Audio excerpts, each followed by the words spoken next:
আমি আজকে যে আলোচনাটা করব আশা করি এর ভিতরের যে ইতিবাচক বিষয়টা থাকবে সেটা গ্রহণ করবে, নেতিবাচক অবস্থানটা সেদিকে মনোনিবেশ কম করবেন আশা করছি। এই জন্য আমি যে কথাটা বলতে চাচ্ছি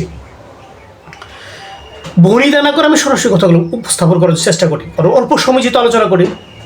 এই পৃথিবীর মধ্যে যত ভাষা আছে, অসংখ্য হাজার হাজার ভাষা আছে, তো না ভাষার মধ্যে ইংরেজি যে ভাষাটা, এটা আন্তর্জাতিক ভাষা আমরা বলি, সব দেশে গ্রহণীয়। এই ইংরেজি বা ইংলিশ ভাষাটা যে দেশে উৎপত্তি বা যারা ধারক বাহক আছেন, এই যারা ইংরেজি অথবা ইংলিশ যারা জানেন, তারা এই সমস্ত বিশ্বটাকে তাবেদারি করে বেড়ায়, তোকাব্বরি মতব্বরি তাদের সমস্ত পৃথিবীর উপর, এই ইংলিশ ভাষাভাষীরা যারা আছেন। বিষয়টা এরকম কিনা একটু দেখুন। তো আমি যে কথাটা বলতে চাচ্ছি যে ইংলিশ বা ইংরেজি জানলেই কি সে জ্ঞানী হয়, এই একটা পয়েন্ট আপনারা মনে রাখুন। অবশ্যই এরা জ্ঞানী না, এরা হচ্ছে ধূর্তবাজ, চালাক, চতুর। বিষয়টা একটু বুদ্ধি প্রয়োগ করতে হবে।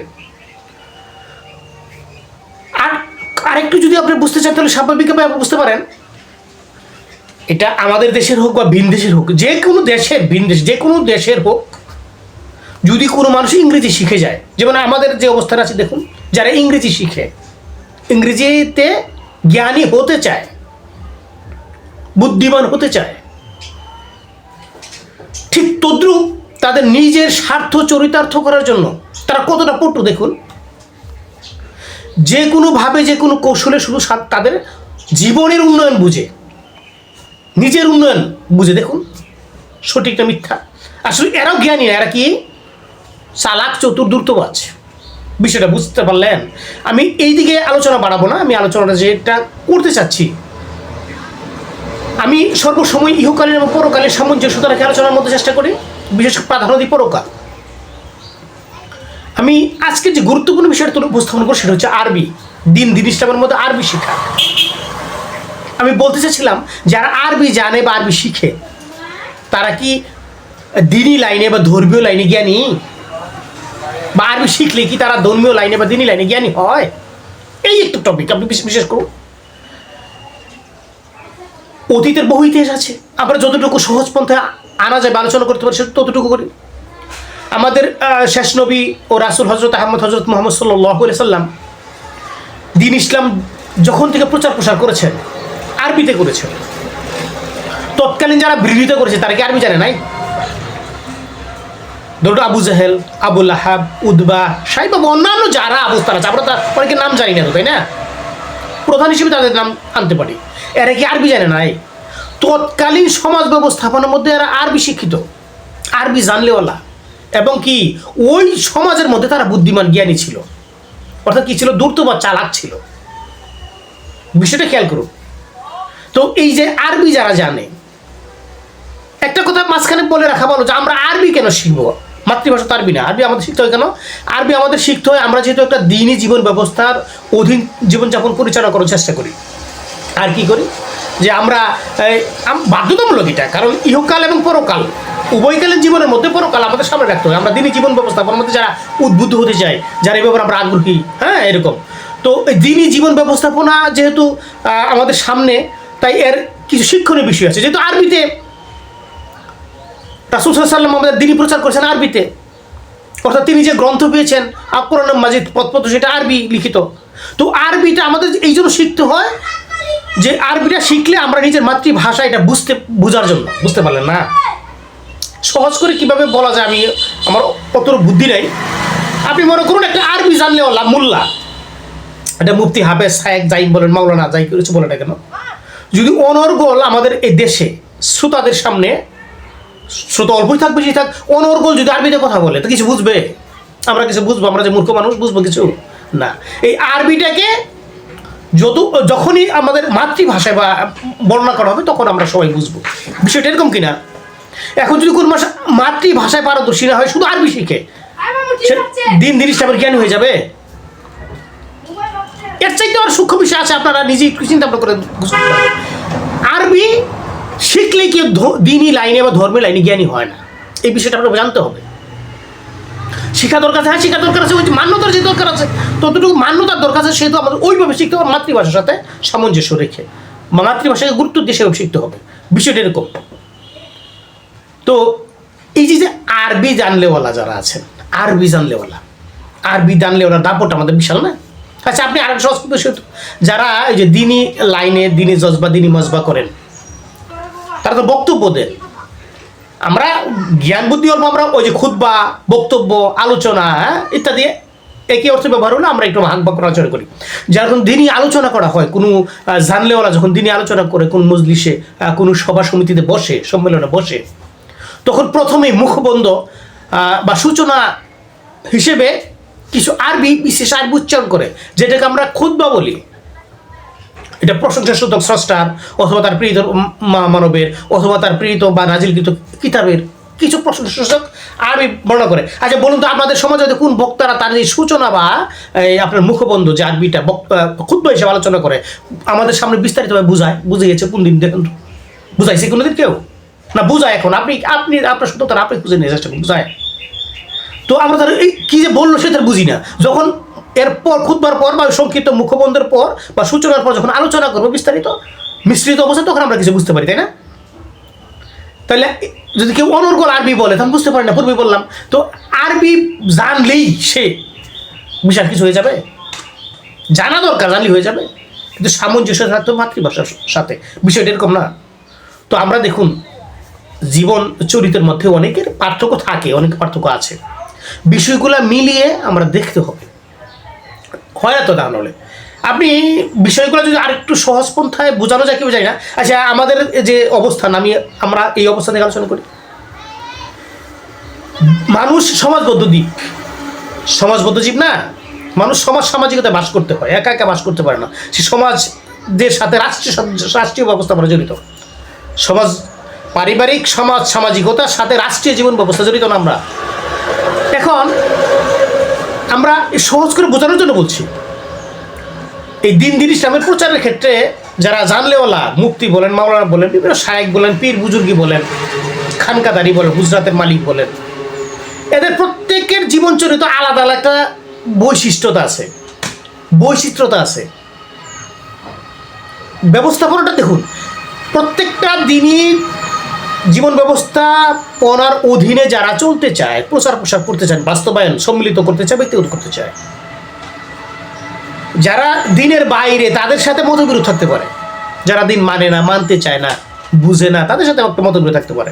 কিন্তু যারা দিনের কথা বলে, অর্থাৎ দিনের কথা যারা কারা বলে, যারা কোরআন মাজিদের কথা বলে, হাদিসের কথা বলে, রাসূল সাল্লাল্লাহু আলাইহি ওয়াসাল্লামের বাণী, এগুলোর কথা বলে, এই অধীনে যারা চলে, এদের মধ্যে যে বৈচিত্র্যতাটা আপনি খেয়াল করেছেন? আপনি জানেন, আমি একটু স্মরণ করিয়ে দিই, রাষ্ট্রীয় ব্যবস্থাপনার অধীন বেশিরভাগ ক্ষেত্রে যারা রাষ্ট্রপ্রধান হয়, এই অবস্থার মধ্যে আমরা যে অবস্থা আছি, তারা ধর্মীয় নেতা বা দিনী লাইনে অত অভিজ্ঞ হয় না, তারা দুনিয়ার লাইনে হয়। তো দুনিয়ার লাইনে দিনী লাইনে একটা পার্থক্য থেকেই যায়। তো যারা দিনের ব্যাপারে বা ধর্মের ব্যাপারে জ্ঞানী হয়, আলেম উলাম হয়, মুফতি মাওলানা হয়, শায়েখ হয়, বিভিন্ন ধরনের অবস্থান থেকে পীর বুজুর্গি, গদিনিশি যারা হন, এরা রাষ্ট্রের সাথে নিজের স্বার্থ চরিতার্থ করার জন্য নিজের ধর্ম বা দিন জীবন ব্যবস্থাপনা কীভাবে জলাঞ্জলি দেয়, এটা আপনি একটু উদাহরণ দিয়ে আপনি বুঝবেন। তার আগে বুঝে দিই আমাদের মধ্যে দলীয় ব্যবস্থাপনার মধ্যে কত পার্থক্য আছে, এইটা একটু স্মরণ রাখুন। যেমন আমাদের জীবন ব্যবস্থাপনা, দিনী জীবন ব্যবস্থার মধ্যে এক শ্রেণীর জানলেওয়ালার গ্রুপ হচ্ছে কৌমি গ্রুপ। কৌমি মানে একটা গোত্র, একটা বৈচিত্র্যতা, এদের মধ্যে বিভিন্ন ভাগ আছে। আমাদের মধ্যে পীর মুরিদির মধ্যে একটা ভাগ আছে না? কোরআন এবং হাদিসের ধারণকারী, বাস্তবায়নকারীর মধ্যে একটা বিভিন্ন দল আছে, একাধিক দল আছে। দলের কয়টা নাম বলবো? যেমন সুন্নি জামাত আছে না, শুধু সুন্নি জামাত। সুন্নাতুল জামাত যদি ব্যাপক করতে ব্যবহৃত হয়, এটা গ্রহণীয়তার ব্যাপারে আপনাদের বিবেচনা কাজ করবে। কিন্তু সুন্নি একটা দল আছে, সুন্নি। এই কথাগুলো আরও অনেক দল আছে, আমি এগুলো কথাগুলো আনলাম সামনে এই জন্যই। তো এক সময় আমরা জানতে পেরেছি, বা এখনও প্রচার প্রসার আছে, রেকর্ড আছে এগুলো, যে এই কিছু কৌমি আলেমুলামা তারা বিরাট বড় বড় পটকা, বিরাট দাড়ি জুব্বা, আল্লাহ রাব্বুল আলামিন তাদেরকে এত সুন্দর চেহারা দিয়েছেন, বেশভূষার অধিকারী করেছেন তাদেরকে। এরা একবার রাষ্ট্রপ্রধান যিনি রাষ্ট্রপ্রধান, রাষ্ট্র পরিচালক, তাকে বললেন যে তিনি কৌমির মাতা, কি বুজুর্গদের মা বানাইলেন তাকে। শুধু কি তাই না, তিনি এও বললেন যে এটা জান্নাতি, মহিলাটা কি রাষ্ট্রপ্রধান মহিলা, কি এটা জান্নাতি। বাহ, কি সুন্দর, রাষ্ট্রপ্রধান মহিলা জান্নাতি। এটি কি শেষ না? এর বংশের মধ্যে 14 গোষ্ঠীর মধ্যে দিন দিন ইসলামের জ্ঞান আছে কতটুকু যাই না, পারকতা মান্যতা কতটুকু আছে না, বাধ্যতা কতটুকু আছে যাই না আমরা। কিন্তু এদেরকে বংশ পরম্পরাকে ইসলামের ধারক বাহক প্রচার প্রসারক বানাই ফেলাইছে। আপনি খুঁজে দেখবেন এগুলো, আমি বিস্তারিত বলার অবকাশ নাই অল্প আলোচনার বা সংক্ষিপ্ত আলোচনার মধ্যে। আচ্ছা, এটা একটা গেছে, এটা কিসের জন্য করছে? নিজের দিন দিন ইসলাম নীতি নৈতিকে জলাঞ্জলিতে শুধু পার্থিব স্বার্থ হাসিল করার জন্য একটা ভুয়া আশা মনোবাসনা নিয়ে দিনের খেদমতের নামে একটা অসভ্য পারা করছে, এই উপস্থাপনা করে। শুধু কি তাই না, এর পরবর্তীতে ইতিহাস যদি আপনারা জানেন, এই যে বিশেষ করে যে সুন্নি বক্তা যারা জ্ঞানীদের একটা জানেন, এই যে কবি যারা বলে এমনও দেখা গেছে এরা দিন ইসলামে, আমি পূর্বে এক বিষয় এলোমেলো হয়ে যাচ্ছে কিনা জানি না, এদের সম্পর্ক থাকবে যারা কোরআন হাদিস এবং নবী রাসূলদের জীবন চরিত্র যাদের মধ্যে আছে এদের সাথে মিল থাকবে না। মতান্তরে পার্থক্য থাকতে পারে কিন্তু মিল থাকবে না, সম্মতি থাকবে না। এদের একে করতে হবে কতটা, কোনো পটকাদারির সাথে আরেক পটকাদারির কোনো মিল নেই। যারা কোরআনের কথা বলে, হাদিসের কথা বলে, বিভিন্ন ওলি আল্লাহদের কথা বলে বা নবী রাসূলদের কথা বলে, জীবনী তুলে ধরে, জীবন চরিত্রের কথা বলে, মান্যতার কথা বলে, এদের একটা গ্রুপের সাথে আরেকটা গ্রুপের মিল নেই। যে পূর্বের গ্রুপের একটার সাথে একটা মিল আছে, দেখুন মিল নেই। শুধু কি তাই না, এরা এমন পর্যায়ে যারা দিনের লাইনে মেহনত করে, আল্লাহর কথা বলে, রাসূলের কথা বলে, কোরআনের কথা বলে, হাদিসের কথা বলে, দিন প্রতিষ্ঠার কথা বলে, এদের বিরুদ্ধে ফতোয়া দেয়। কার বিরুদ্ধে যায়? ওই যে রাষ্ট্র স্বার্থ হাসিল করার জন্য ওই রাষ্ট্র শক্তির পক্ষে কথা বলে। আপনি চিন্তা করতে পারবেন, দিনই দল বা দিনই গোত্র, দিনই মতান্তরে যারা সক্রিয়তায় কাজ করতেছে, এদের বিরুদ্ধে ফতোয়া দেয় দুনিয়ার লাইনে যারা আছে, শুধু রাষ্ট্র প্রধানের পক্ষ নেয়, শুধু রাষ্ট্রীয় স্বার্থ হাসিল করার জন্য। আপনি বিষয়টা হয়তো এইভাবে চিন্তা ভাবনা করেন না, এটা বুঝেন না, ঠিক আরেকটু করুন। আমি ভালোভাবে বলতে পারলাম না, কিন্তু সর্বশেষ একটা আয়াত বলি। মহান স্রষ্টা আল্লাহ রাব্বুল আলামিন তার কোরআনে পাকে বলেছে, ইন্নাল লাযিনা কাফারু মিন আহলিল কিতাব ওয়াল মুশরিকিন, যারা কাফের কিতাবীদের মধ্য থেকে, আহলে কিতাবদের মধ্য থেকে, মুশরিকদের মধ্য থেকে। কাফের কোথায় হয়? কিতাবীদের মধ্য থেকে হয়, মুশরিকদের মধ্য থেকে হয়। কাফের কেন হয়? কাফের মানে কি? অস্বীকারী। অস্বীকার মানে কি? স্রষ্টাকে অস্বীকার করে না, এরা স্রষ্টার নীতি নৈতিকতা আদর্শকে অস্বীকার করে।